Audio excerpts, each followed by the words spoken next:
pa nito na ang unang 1605, matapos ang hukbong Thai ay dumanas ng pagkasawi ng mga elepante noong panahon ng digmaan. Ang tanging layunin nila ay protektahan ang mga elepante at alagaan silang mabuti.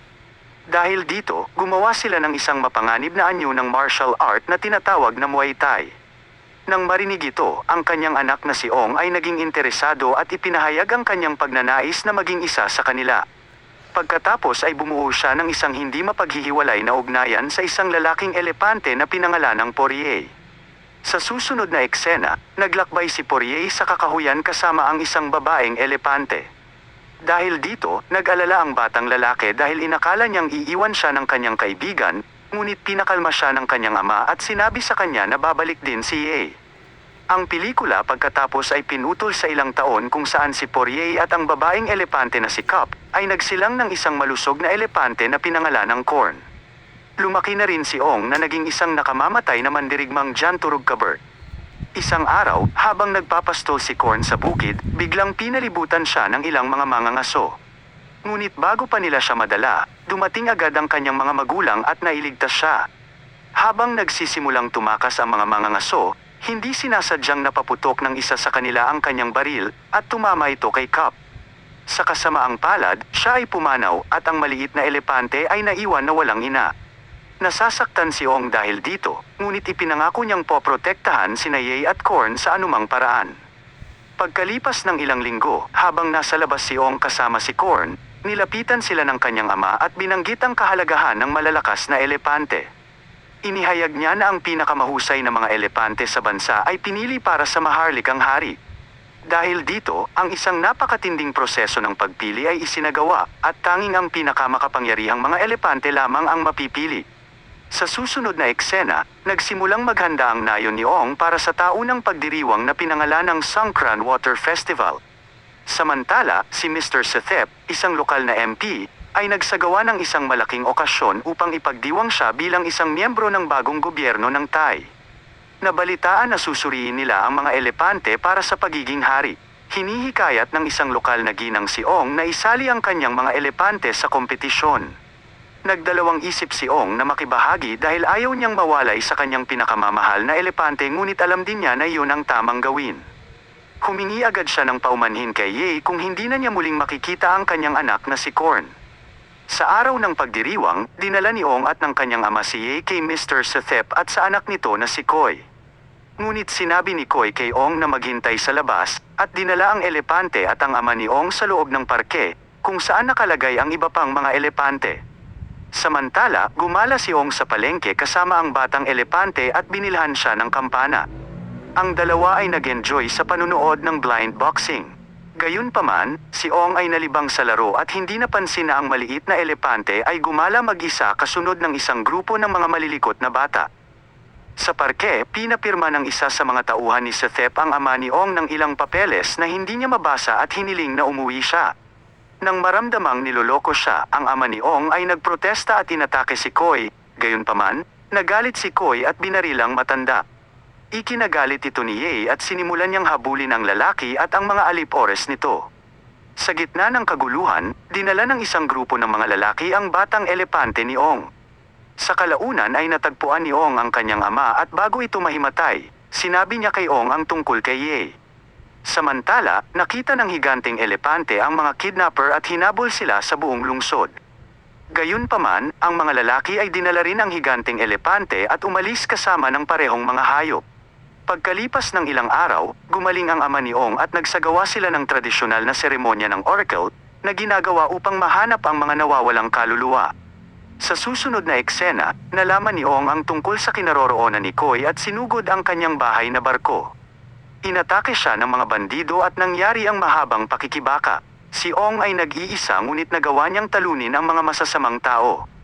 Sa huli ay nakarating siya kay Koy na sinubukan siyang barilin. Ngunit walang kahirap-hirap na nakuha ito ni Ong at tinanong ang kinaroroonan ng elepante. Nabunyag na ang mga elepante ay nasa kamay ni Johnny, isang Vietnamese gangster na nagtatrabaho sa may-ari ng isang Thai restaurant na pinangalanang Tom Yum Goong sa Sydney, Australia.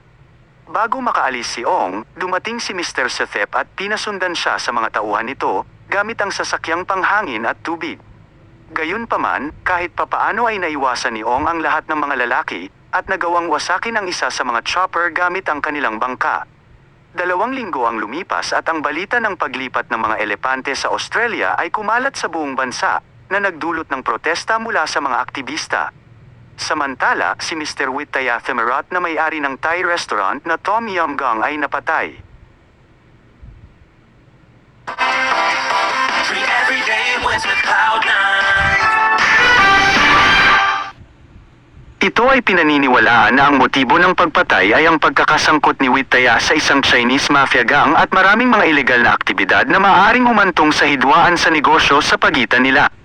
Sa susunod na eksena, sa Sydney kung saan ang mga pulis na si Mark, isang Thai-Australian, at ang kanyang partner na si Rick ay kinukunan para sa isang dokumentaryo.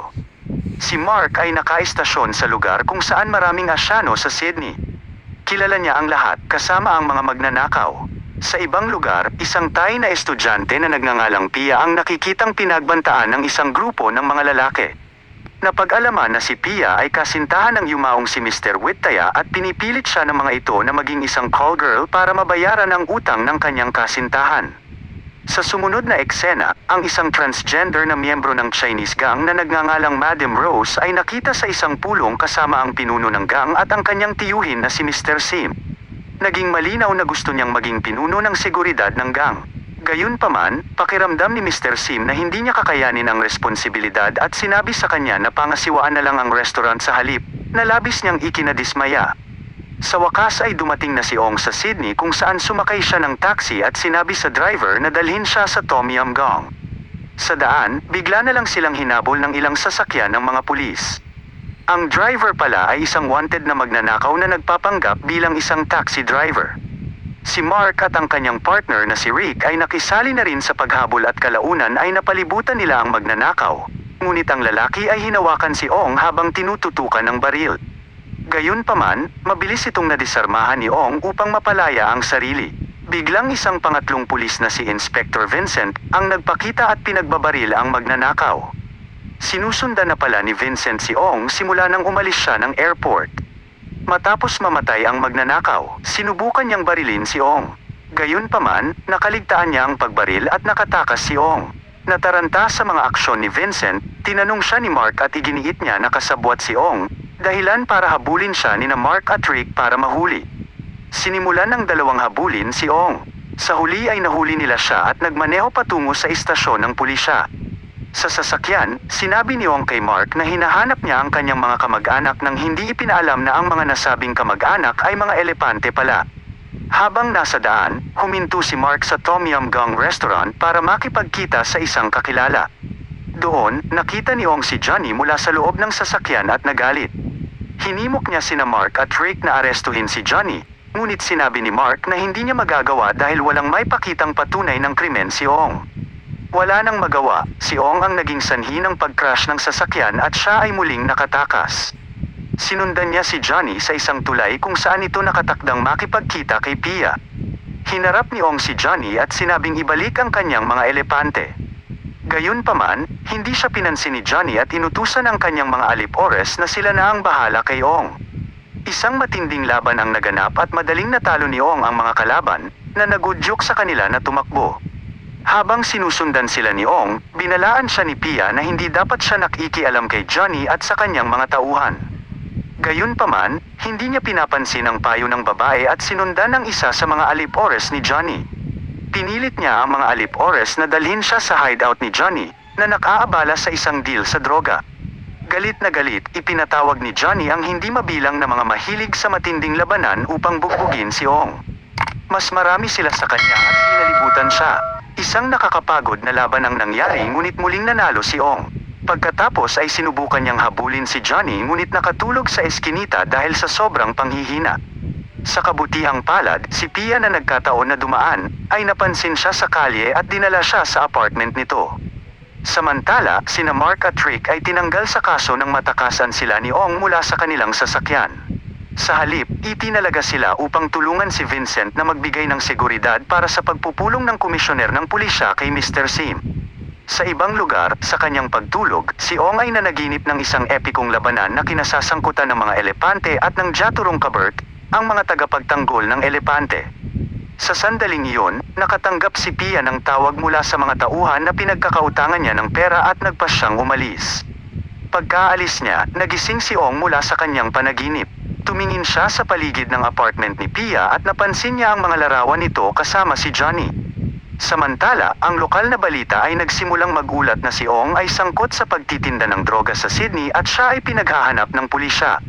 Narinig ni Pia ang balita sa kalye at bumalik sa kanyang apartment, ngunit huminto siya at nanonood mula sa malayo nang mapansin niya ang mga pulis na dumarating sa labas ng kanyang lugar. Napansin din ni Ong ang mga pulis mula sa loob ng apartment at umakyat sa mga pader upang makatakas. Sa susunod na eksena, ipinakita na si Pia ay isa sa mga dancer sa pagpupulong ng komisyoner ng pulisya kay Mr. Sim, habang si Mark at Rick ay nagbibigay ng seguridad sa labas ng gusali, na walang kamalay-malay sa kung ano ang nangyayari sa loob. Habang sumasayaw si Pia, nasa sabik ang komisyoner at napilitang humingi ng gamot para pakalmahin ang tibok ng kanyang puso. Nang pumunta si Pia para kumuha ng gamot, isang armadong salarin ang lumitaw at pinagbabaril ang lahat maliban kay Pia. Nang marinig ang putok ng baril, agad na pumasok sina Mark at Rick at hinarap ang lalaki, ngunit dumating si Vincent at pinatumba ang mamamatay tao bago pa nito mabunyag ang anuman. Biglang binaril ni Vincent si Rick at isinisi kay Mark ang pagpatay. Pagkatapos ay inutusan niya ang kanyang mga tauhan na arestuhin si Mark, ngunit ang lalaki ay agad na nakatakas. Ang pagpatay ay nakunan sa kamera ng komisyoner at pagkatapos na habulin ni Vincent at ng kanyang mga tauhan si Mark, kinuha ni Pia ang kamera at tumakbo palayo. Sa kalaunan ay nahuli niya rin si Mark sa pamamagitan ng pag-akit sa kanya sa isang abandonadong gusali gamit ang isang babae mula sa kanyang lugar. Gayunpaman, napagtanto ni Vincent na nabigo ang kanyang mga tauhan na ilabas si Pia at nasa kanya ang kamera ng komisyoner.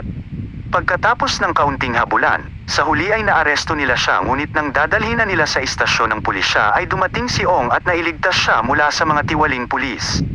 Matapos mailigtas, sinabi ni Pia kay Ong ang tungkol sa VIP area sa loob ng Tom Yum Goong, at hindi nagtagal, nakarating siya sa lugar. Nakipaglaban sa mga alip-oras bago makapasok sa VIP area at nakarating sa taas ng gusali. Doon, hinanap ni Ong ang kanyang mga elepante, ngunit sinalubong lamang siya ng pagtawa ni Johnny at ng kanyang mga alip-oras, na tinuya din siya gamit ang kampana ni Korn. Nang tumingin si Ong sa paligid, napansin niya ang mga katawan ng ilang kakaibang hayop at napagtanto na pinatay ni Vincent ang mga elepante at inihanda ang mga ito sa kanyang mga customer. Labis na nagalit si Ong at inatake si Vincent at ang kanyang mga alip-oras. Isang mahabang laban ang nangyari, ngunit tulad ng dati, si Ong pa rin ang nananalo. Pagkatapos ay pumasok siya sa lugar ng imbakan ng restaurant at nakakita ng iba't ibang mga kakaibang hayop na handa ng katayin at kainin. Nang makita ito, nawalan siya ng pag-asa, ngunit sa sandaling iyon, nakita niyang nakatali si Mark sa loob ng isang silid. Agad niya itong tinulungan palabas at doon ay nakita niya ang kanyang elepante na si Korn. Try a nature-inspired solution for damaged hair. Herbal Essences with 100% certified argan oil for up to 2 times more nourished hair. Discover Herbal Essences today. Nang makita siya, natuwa si Ong at agad na umalis ang tatlo sa lugar sakay ng isang truck bago dumating ang mga pulis. Samantala, pinagmamasdan sila ni Pia na umalis mula sa malayo, ngunit hindi siya sumunod.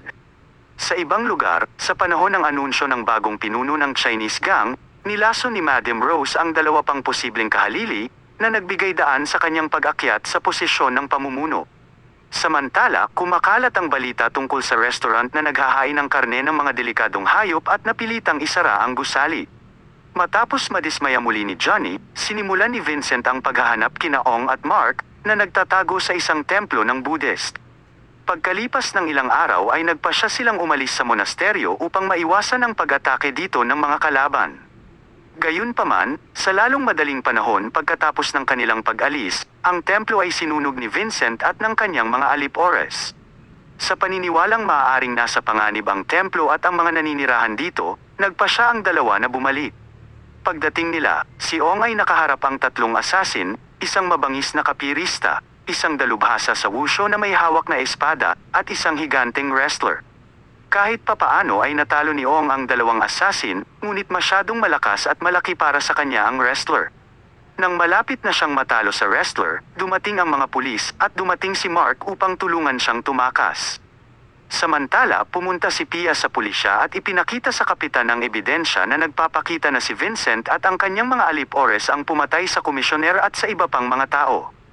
Kinaumagahan, lumabas si Ong kasama si Korn habang si Mark ay nahanap ng ilang pulis at ipinadala upang harapin si Inspector Vincent. Hindi nagtagal, dumating si Ong sa isang bulwagan kung saan may pagpupulong si Madam Rose. Sa sandaling iyon, tumakbo si Korn upang matakot ang karamihan at nagsimula si Ong na makipaglaban sa mga gangster.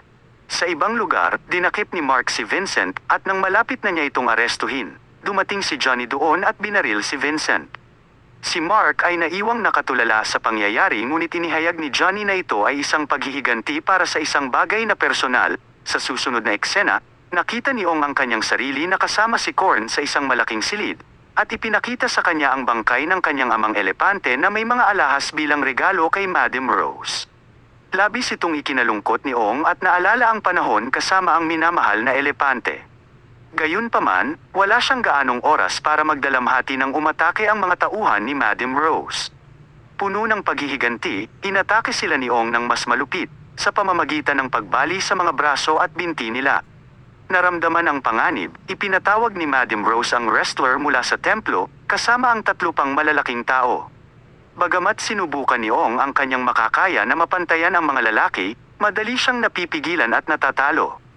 Hindi nagtagal, itinapon ng wrestler ang maliit na elepante sa isang salamin habang si Ong ay inihagis sa palamuti ng elepante na nagdulot ng pagkalaglag ng 2 buto ng paa ng elepante.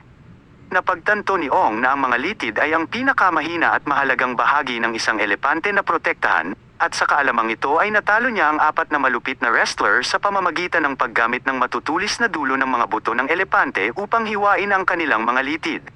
Napigilan din niya si Madam Rose bago pa ito makasakay ng helicopter. Pareho silang bumagsak sa silid sa ibaba.